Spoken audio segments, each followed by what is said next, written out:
5 araw nang walang tigil ang ulan kaya ang tubig sa loob ng bahay ng maraming residente sa barangay Napindan, Taguig hindi pa rin humuhupa.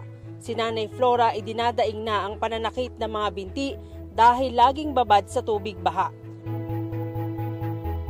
Ganun, nahiya na ako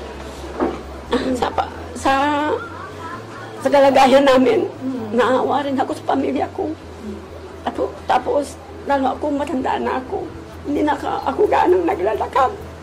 Sumasakay ako talaga, nagpapaservice na. Kasi mga paa ko, may karamdaman na rin ako. Mabuti na lang ang Panginoon tumutulong sa amin. Si Tatay Arnold 1 linggo nang hindi nakakapasok sa trabaho dahil hanggang ngayon may tubig pa rin sa kanilang bahay. Basa ang mga upuan, pati ref na lubog na sa tubig.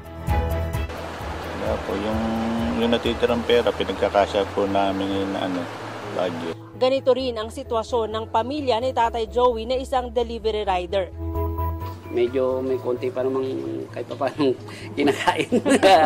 Kahit na wala pang pasok, wala pang ganong trabaho, di yun na po muna. Opo, apektado po. Unang-una, hindi nga po basta-basta makalabas ng ng bahay. Dahil nga hindi makapaghanap buhay na maayos. Gawa na yung mga kalsada rin po dyan sa labas, nag-ano po ako.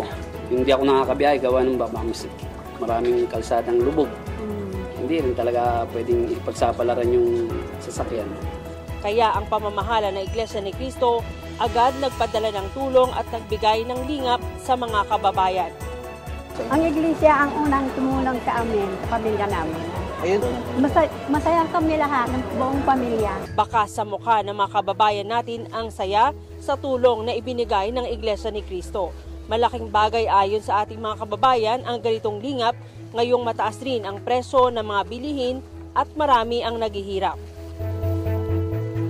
Maraming salamat po sa kapatid na Eduardo Manalo. Ang una pong nagbigay ng tulong sa akin ang Iglesia ni Cristo po. Malaking tulong po yung mga binigay nilang relief ngayon. Nagkapasalamat kami ng marami. Aabot sa 500 pamilya ang naapektuhan ng patuloy na pagbaha sa barangay Napindan. Una po sa lahat, nagpapasalamat kami sa Ama at ikalawa sa aming tagapamahalang pangkalahatan na si Eduardo B. Manalo. Maraming salamat po. Nakarating po ang lingap nyo dito sa lokal ng Napindan at nakakabot po yung inyong tulong. Ayon sa Ministro ng Ebanghelyo ng si kapatid na Jonel Plogimon, nagbibigay ng tulong ang Iglesia ni Cristo hindi lang sa mga kaanib kundi sa mga kababayang tinatamaan ng kalamidad. Malaki po ang pasasalamat ng mga kapatid po sa loob ng Iglesia ni Cristo sapagkat ang atin pong mahal na tagapamahalang pangkalahatan ng kapatid na Eduardo V. Manalo ay nagpadala po agad ng kanilang tulong sa mga kapatid po na nasalanta po ng bagyo kahit po sa mga hindi pa natin kapatid sa loob po ng Iglesia.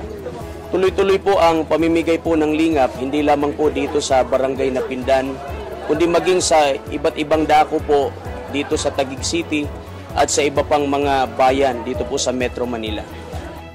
Mayan Corbera para sa Mata ng Agila, matatag, matapang, matapat.